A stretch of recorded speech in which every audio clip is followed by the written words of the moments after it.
please. Okay, we'll go to the middle column. Any questions or comments from the middle column? Okay, we'll go to the left side. Any comments, questions? Yeah, please go ahead. We'll come to you, sir. First, the lady from the front row. Go ahead, please.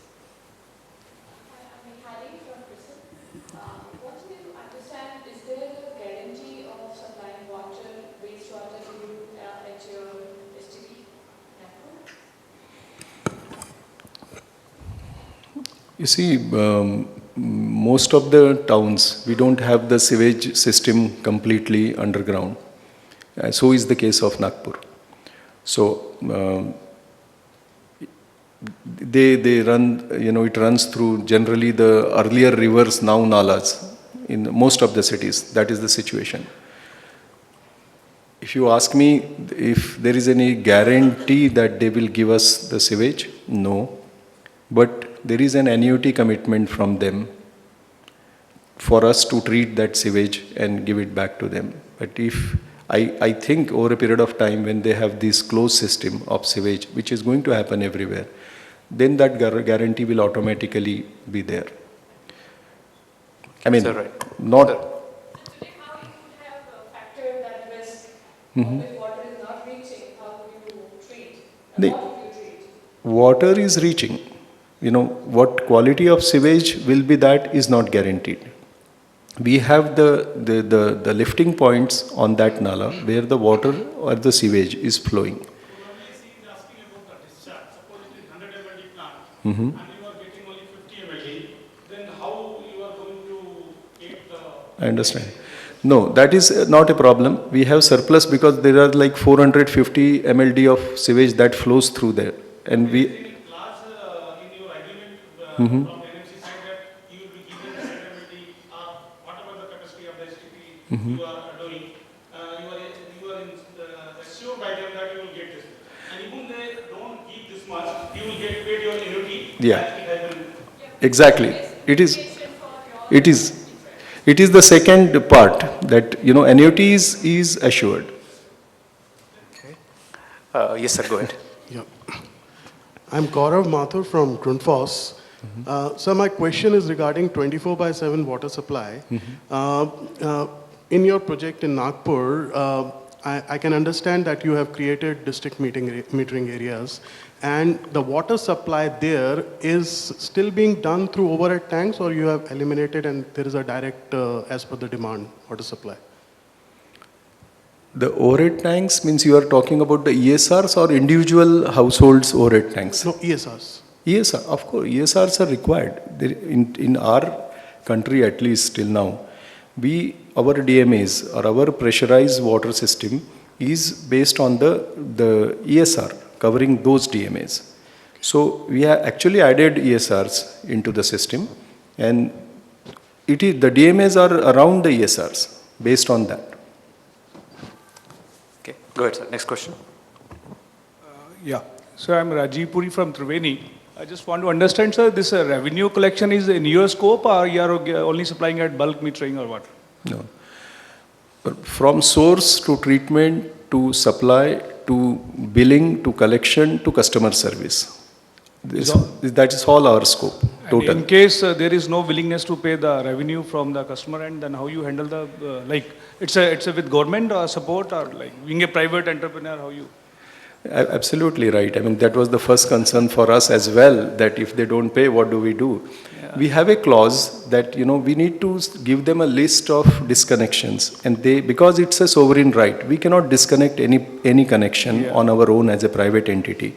So we give the NMC a list, and if they don't disconnect it within a month, it is considered as billed and collected. So we charge NMC our fees. So that way your risk is covered. Yeah. Fine. Thank you, sir. Thank you. I think there's a question here on the right side. Go ahead, sir. Hi. This is Rohan here from Infra Mumbai. I have a question in terms of the legislation right now.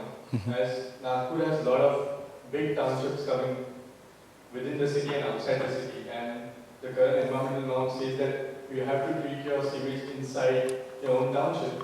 Does that, even those water, you're going to they are already investing a lot, so they might not be thinking of giving again to a private entity for treating it. Yeah, absolutely. It's actually very good legislation. I mean, and the more they treat themselves, the better it is. Because after that also, there is a huge whole city for the sewage to be treated. So, I mean, there is no, I mean, I understand if there is any conflict in the business interest. I don't see any conflict there because these new townships are treating their own thing. If they reuse it, I will rather, strongly suggest that if they reuse the water, it will bring that much lesser burden on the fresh water. But in that case, won't you be getting less supply of sewage demand what you're requiring right now? Because the township are a huge number. They are like, say, 5 MLD, 6 MLD, just one township. So, you see, 5 MLD, I fully agree, is a big number. But like in Nagpur, we are pumping 750 MLD today, every day. So we are generating almost 600 MLD. We have capacity, even today, the planned capacity is 450 to 500 MLD. So, really it's a welcome thing that if they treat their own sewage, rather than, any conflict with our interest. Okay. Any other questions on the right side or anywhere else? One quick question from me. Mr. Lakhani, are you looking to do STPs elsewhere in the country? Yes, definitely. We are, like this model of bringing in total finance and doing it and operating it for 30 years. You see, there is a win-win here. You see, for the ULB, it is a cost center. For ULB, the capex is a challenge unless it is supported by central government.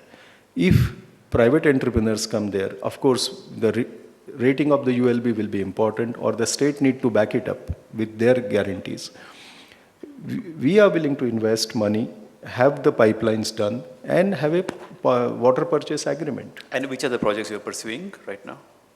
In some of the states, we are in Could the you name advanced some, stage, name but some of the bigger ones? Yeah. yeah, but then, it is still a concept which is yet to, take the final shapes. I overheard you talking to the additional mission director, something on Mathura, Vrindavan. Could you tell us about? Look, I mean, we will be definitely bidding for all the, Ganga projects, naturally. That will be the, one of the, I think will be a major achievement, having Ganga cleaned. I mean, nothing can be better than that. And with these 12,000 million liter per day of sewage going into Ganga, there is a large, you see, there is so much work. I think, companies, say 20 companies like us need to put themselves to work to ultimately achieve this for the next whole decade. Okay. So naturally, we will be definitely bidding for that. Okay. We've had recently a change in the government in Maharashtra. Has that had any effect? The new government is definitely, I will say, proactive. The way the decisions are coming from this government, and I hope, you see, they have not sought to revisit some of the agreements as has happened in other states. I don't think so. Actually, if you see, there is a whole pattern across India, so that's evolving in different ways. Like Karnataka is doing small town 24/7 by funding ADB funds. Now, it's an excellent model. I mean, it's working quite well, once they start, reach the final stage. Rajasthan is doing sewage plus water together.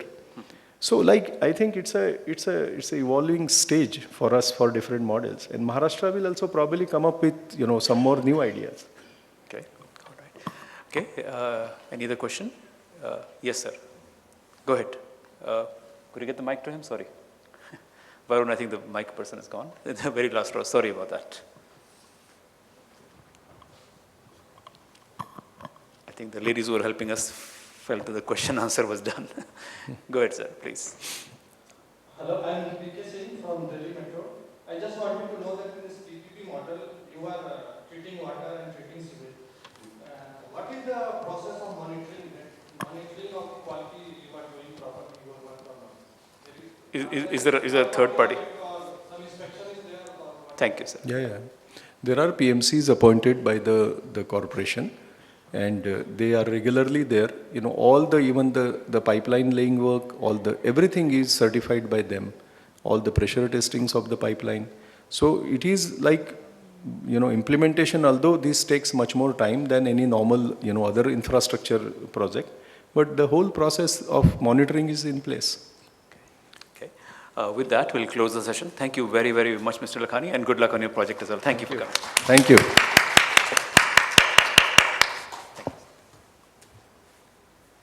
Arun, if you can see.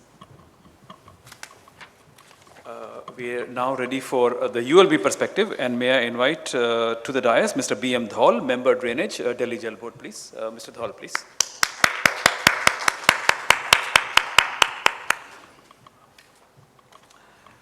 Mr. Dhol, as I mentioned, is Member Drainage, Delhi Jal Board. He has been working with the Delhi Jal Board now for more than 3 decades now, and over the years has worked in lots of different areas and with both the water and sewage sectors. Of course, currently is dealing with sewage as Member Drainage. We are very grateful to him because, as you might have read in the papers, DJP CEO was transferred just yesterday, and he was supposed to speak here, and we were in a state of absolute panic. In terms of what we will do. We were told that Mr. Dhol is a very nice man, one of the people in our organization. I had dealt with him earlier, and we sort of took advantage of his kindness and niceness and went to him in the evening with a request to address this conference. And we are very grateful that he said yes. And so thank you very much.